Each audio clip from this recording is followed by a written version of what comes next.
करना होगा ना नहीं, बोलो बोलो। कि हम प्रॉब्लम छोटी सी को आइडेंटिफाई ना करके गलती से उसको बड़ी समझ बैठते हैं और खुद ही प्रॉब्लम क्रिएट कर लेते हैं बड़ी, और हमें बहुत बाद में होने के बाद एहसास होता है कि वो प्रॉब्लम बहुत छोटी सी थी।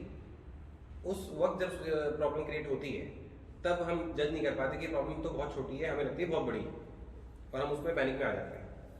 कई बार ऐसे हालात में कई बार हम अपने फैसले भी गलत ले बैठते हैं। ऐसा है, प्रॉब्लम जो शब्द है ना, प्रॉब्लम अपने आप में एक प्रॉब्लम है, क्योंकि वो प्रॉब्लम के रूप में आ रही है। प्रॉब्लम मीन जो उससे संबंधित चीजें, टेंशन, डिप्रेशन, ये सब चीजें साथ लेके आती है। तो पहले तो सबसे पहले तो किसी भी आपको लग रहा है कि ये प्रॉब्लम के रूप में आ रही है, तो उसको प्रॉब्लम के रूप में लो मत। उसको ये सोचो कि इसका निवारण कैसे निकालना है, इसका समाधान कैसे करना है। और ये भी इंतजार मत करो कि कोई बात है जिसका सामना हमें करना पड़ेगा, उसी को प्रॉब्लम कह रहे हो ना, कि कल या परसों या 15 दिन बाद हमें उसका सामना करना पड़ेगा। तो हम उस समय पर क्या जवाब देंगे, क्या सोचेंगे, क्या करेंगे। तो उससे पहले सबसे बेहतर तरीका ये होता है कि उसका इंतजार क्यों कर रहे हो, तुम उसके नजदीक चले जाओ। वो 10 दिन बाद आएगी, 5 दिन बाद आएगी, आप उसको सोच सोच के कि मेरे पास ये टेंशन आने वाली है, प्रॉब्लम आने वाली है, इसका मेरे को सामना करना पड़ेगा। आपके 5 दिन, 10 दिन, 15 दिन उसके अंदर निकलेंगे, वो डिप्रेशन का कारक बन जाता है। क्योंकि आप उससे उसी समय से, उसी पल से उसके अंदर आप प्रवेश कर चुके हो, जिसे आप प्रॉब्लम का नाम दे रहे हो। क्योंकि आपको उसका भय है कि हमें उस परिस्थिति का सामना करना पड़ेगा। तो उसमें यह है कि आप खुद उसको बोलो कि प्रॉब्लम तो कल क्यों, 10 दिन बाद क्यों, तू आज आ जा, मैं कम से कम उस उलझनों में तो नहीं रहूंगा तेरे बारे में सोचने में। तो उसका निवारण आज ही करने की कोशिश करो। उसका समाधान, रोटी बाद में खाओ, पहले उसका समाधान अपने स्क्रिप्ट में लिख लो कि इसका समाधान ये है, अब मेरे को इसके कारण टेंशन नहीं करनी। तो न तो आपको डिप्रेशन होगा, ना आप किसी फोबिया में रहोगे, और ये कारण सॉल्व हो जाएगा। क्योंकि अगर कोई ताला है, ताला, प्रॉब्लम मीन लॉक, जहां पर आपका माइंड लॉक हो गया, तो उसकी चाबी भी जरूर है, क्योंकि हर ताले की चाबी होती है। और प्रॉब्लम का निवारण निकालना भी आपने। और सबसे बड़ी बात यह है कि जो लोग डिप्रेशन में आते हैं, फोबिया में आते हैं, उनको अपने गॉडफादर पर, अपने गॉड को, जिसको भी वो कुछ मानते हैं, भगवान मानते हैं, गुरु मानते हैं, उनके ऊपर उसको विश्वास नहीं है। जैसे मैं बाबा के चरणों में हूं, मुझको पता है कि अगर मैंने बाबा के सामने खड़े होकर के ये बात करी है कि देवा मैं इस परिस्थिति में गिरा हुआ हूं, तो आंसर तो तुरंत ही आपको मिल जाएगा। लेकिन इंसान की फितरत वो ऐसी है, वो अपने तरीके से समाधान चाहता है। उसमें ये करना चाहिए कि जो आपको आदेश मिल रहा है, एक तो आप पूर्ण विश्वास रखो ईश्वर के ऊपर, भगवान के ऊपर, जिसको आप देवी देवता को जिसको भी मानते हैं, उनके ऊपर पूर्ण विश्वास करो कि ये हमारे लिए कुछ गलत सोचेंगे नहीं, कुछ गलत होने नहीं देंगे हमारे लिए। अब बहुत सारी चीजें आती हैं, लोग किसी भी चेंज से घबरा जाते हैं कि हे राम, अगर ये चेंज हो गया तो मेरा क्या होगा, मेरी नौकरी बदल गई तो क्या होगा, मेरा व्यापार बदल गया तो क्या होगा, मेरा ये काम नहीं चल रहा, अब मैं क्या करूं। ईश्वर के कई तरीके हैं। ईश्वर का तरीका है, जैसे आपका मोबाइल है, आपने बहुत बढ़िया मोबाइल ले रखा है, जो आपको पसंद था, जितने आपके पास पैसे थे, आपकी कैपेसिटी, उस हिसाब से आपने सर्वोत्तम लिया। उसके 2, 3, 4 बटन खराब हो गए, आप फिर भी उसे चला रहे हो। आप कहोगे यार मेरे साथ क्या हो रहा है, मेरा अच्छा वाला मोबाइल था, खराब हो गया है, मेरे साथ ही ऐसा क्यों होता है। एक छोटा सा उदाहरण दे रहा हूं मोबाइल का, जीवन में इसको हर रूप में डाल लो। भगवान से बोलता है, भगवान मैंने ऐसा कौन सा कर्म करा है, मेरे साथ ही हो रहा है। गलत सोच। उस समय ये सोचना चाहिए ईश्वर की, क्योंकि 2-3 तरीके हैं ईश्वर के काम कराने के। कुछ लोगों को ईश्वर सिर्फ इशारा करता है और वो अपना सब कुछ बदल लेता है उसको, क्योंकि संदेश सबको मिलता है, मानसिक रूप से संदेश सबके पास ईश्वर भेजता है। आदमी का जो कंप्यूटर है सब कुछ बताना शुरू करता है, भगवान संदेश भी देता है, इशारे भी करता है, सब कुछ करता है, उसको क्लियर भी बोलता है। लेकिन इंसान अब घर में अगर एक बेड जिस दिशा में है उसको अगर तुम्हारे घर वालों ने खिसका दिया, दूसरी तरफ कर दिया दिशा, तुम कहोगे अब मेरे को नींद ही नहीं आ रही, इस पर इसकी दिशा ही बदल गई, मैं यहां कंफर्टेबल था। तुम्हारे से इतना सा चेंज बर्दाश्त नहीं है, इतना सा चेंज। तो अपने जीवन के चेंज को, क्योंकि आप अपने दिमाग से सोच रहे हो, जबकि जो चेंज आएगा दिशा बदलने से उसका इतना आनंद आएगा, इतना आनंद आएगा, करके देख लो। अब जैसे मोबाइल था, वो जो योगा, भगवान देखो मेरे साथ क्या हुआ है, मेरे तो मोबाइल ही खराब हो गया। अरे जब वो बदल के लेकर के आएगा तो इससे बढ़िया लेकर के आएगा, इससे घटिया कभी भी नहीं लाएगा।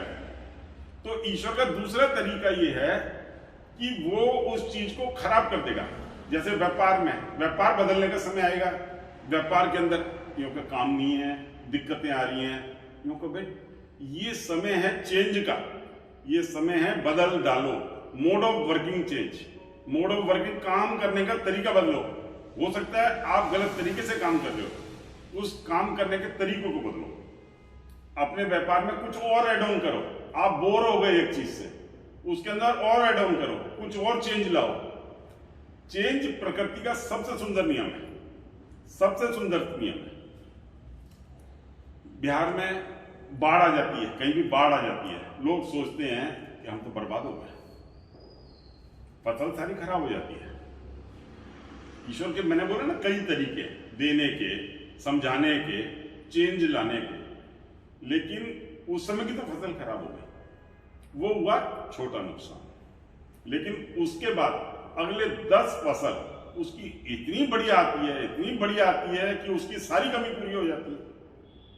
उसने कभी इतनी फसल उगाई नहीं होती। क्यों? क्योंकि जब बाढ़ आती है तो अपने साथ में सारी अच्छी मिट्टी, जड़ी बूटियां सब कुछ लेकर के आती है, मिट्टी बदल जाती है, मिट्टी बदल जाती है। जब बाढ़ आती है तो मिट्टी बदल जाती है। ये ईश्वर का तरीका है। लोग उसके तरीके पे संदेह करते हैं, संदेह गलत है। कोई भी change 100% for the betterment, change is always for betterment. Guruji, हम घबराहट में गलत फैसला ले बैठते हैं।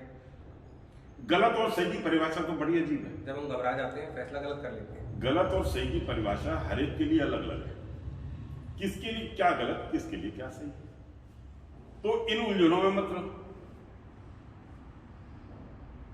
आप 10 मिनट के लिए ध्यान में बैठो, आपको सारे आंसर मिलने लग जाएंगे। इस समय जैसे मेरी आयुष खुली हुई है, मैं आपको देख रहा हूं, इस पूरे बाहर को देख रहा हूं, मेरा ध्यान पूरा बाहर की तरफ है, मैं कहीं और नहीं देख पा रहा। ईश्वर ने जब ये पलक क्यों दी है, ये सेफ्टी के लिए आई थी, बहुत सारी चीजों के लिए दी है। यहाँ देखो ना क्या दिया है, इस पे बाल भी दिए हैं, पलक भी दिए हैं। आप आइज बंद कर लोगे अंधेरा हो जाएगा। आपकी पुत्री यूं चलती है, ठीक है। आप अब ध्यान में बैठो, ज्ञान मुद्रा में बैठो, सबसे सुंदर, वैसे कैसे भी बैठो, सिर्फ ध्यान में बैठो। अपने माइंड को पूरा रिलैक्स करो, क्योंकि रिलैक्स ही नहीं होता, कैसे कर लें, होएगा करत करत अभ्यास, ठीक है। और वैसे तो पहले दिन से होगा। उस चीज का आनंद लो, अपनी आइज को बंद कर लो। जब आपकी आइज बंद हो जाएंगी, आप बाहर देखना बंद कर दोगे। बाहर बीइंग माया, ये सब माया, इसको देखना बंद कर दोगे। आप सिर्फ अपने अंदर की तरफ देखोगे, सेल्फ की तरफ देखोगे, अपनी अंतरात्मा की तरफ देखोगे। जब आप इसी ध्यान में रहोगे, ये जो यहाँ का स्थान है ना, मन, आत्मा, यही भगवान का वास है। वहां से आपको आदेश आने शुरू होंगे उन आदेशों का पालन करो। इंसान करता है अपने मन की, मन तो चंचल है, मन तो बहुत चंचल है। अपनी आत्मा की आवाज सुनो, अपनी आत्मा की आवाज सुनो। दो तरीके अपने आप को समझाने के, दो तरीके अपने आप को, जो तुम कह रहे हो कि है ना ये गलत और सही, निर्णय गलत और सही, इसमें जो आपकी सेल्फ की आत्मा, सेल्फ चाहे गाड़ी का हो चाहे माई सेल्फ, अपना सेल्फ हो, ये सबसे ज्यादा, चाहे गाड़ी मर्सिडीज हो चाहे मारुति हो, अगर उसका सेल्फ खराब है तो गाड़ी चलेगी नहीं।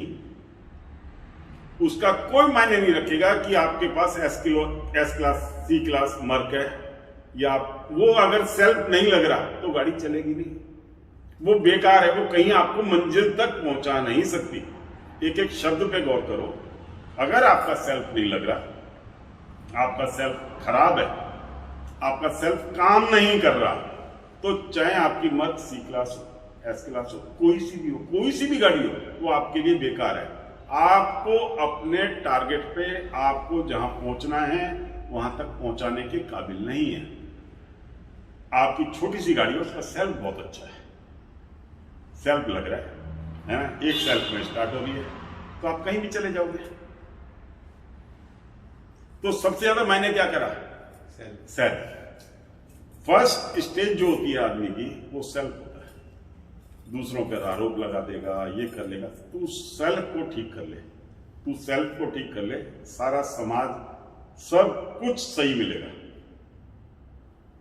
क्योंकि सेल्फ ही बता रहा है कि ये अच्छा है, ये बुरा है, मेरा मन ये कह रहा है, ये मेरे लिए गलत है, ये मेरे लिए सही है, ऐसा होता तो ठीक होता, ऐसा हो रहा है तो गलत हो रहा है। ये मन ही तो बता रहा है, सेल्फ ही तो बता रहा है। सेल्फ को कंट्रोल करो, जैसे घोड़े की लगाम होती है, उस तरीके से कंट्रोल करो। जीवन बहुत सुंदर है, उसका पूरा आनंद लो, अपने आप में जाओ, अपने अंदर जाओ। दूसरा, अगर यहां से शुरू नहीं कर पा रहे तो लुकिंग मिरर के सामने खड़े हो जाओ। लुकिंग मिरर में अपने आप को देखो, तू क्या चाहता है, तू क्या कर रहा है, ये जो तू कर रहा है ये सही है या गलत है। उसमें भी सेल्फ आ जाएगा। सेल्फ को पता होता है कि जो ये मैं काम करके आया हूं ये गलत है, जो मैं ये काम करने जा रहा हूं ये मैंने अच्छा करा है, वो भी सेल्फ को पता है। अपने आप को, अपने आप से बातें करो। आज लोगों के पास समय नहीं है अपने आप में जाने का, अपने आप से बातें करने का। लेकिन अगर आप नियम से हफ्ते में एक दिन भी बैठ जाओगे सेल्फ में, कोई डिस्टर्बेंस नहीं, कहीं भी पार्क में बैठ जाओ। अपने घर से सुंदर तो कुछ होता ही नहीं है, अपने घर में बैठो। उस समय मोबाइल वगैरह सब बंद कर दो, नहीं तो ये लगा रहेगा किसका मैसेज आया, किसका फोन आया, सब बंद कर दो। सेल्फ को समय दो, 5 मिनट का समय दो। 5 मिनट में आप आनंद और परम आनंद तक पहुंच जाएंगे। इसकी जो लोग इसको अपने डेली रूटीन में रखते हैं वो कभी आपको परेशान दिखेंगे नहीं। उनको किसी वॉक की जरूरत नहीं, किसी योगा की जरूरत नहीं, किसी चीज की जरूरत नहीं। अगर आपका सेल्फ ठीक है, आपको किसी चीज की जरूरत नहीं। मैं सबसे ज्यादा गौर, सबसे ज्यादा ध्यान जो इस पॉइंट पर रखता हूं, सेल्फ। इसलिए सेल्फ को डैमेज मत होने दो, ना अपने द्वारा ना किसी और के द्वारा। अपने अंदर झांको, जरूर झांको रोज। अपने आप से क्वेश्चन पूछो, किसी से पूछने की जरूरत नहीं कि ये मैंने अच्छा करा बुरा करा, ये मेरे साथ अच्छा हो रहा है बुरा हो रहा है। ना भगवान को दोष दो, ना दुनिया को दोष दो, ना किसी को दोष दो। सेल्फ ठीक, सब कुछ ठीक। ओम साई।